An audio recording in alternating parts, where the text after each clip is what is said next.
القناة الإخبارية الجديدة صوت الشعب.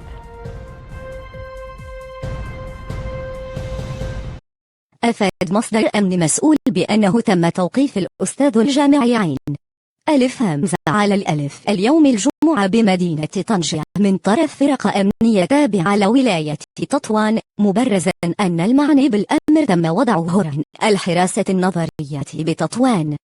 وأورد المصدر ذاته بأن توقيف أستاذ ماد الجبر بجامعة عبد الملك السعدي بتطوان الذي تورط في قضية مابات يعرف إعلامية بملف النقاط مقابل الجنس جاء عقب الاستماع إلى 3 طالبات وحجز مجموعة من المحادثات النصية.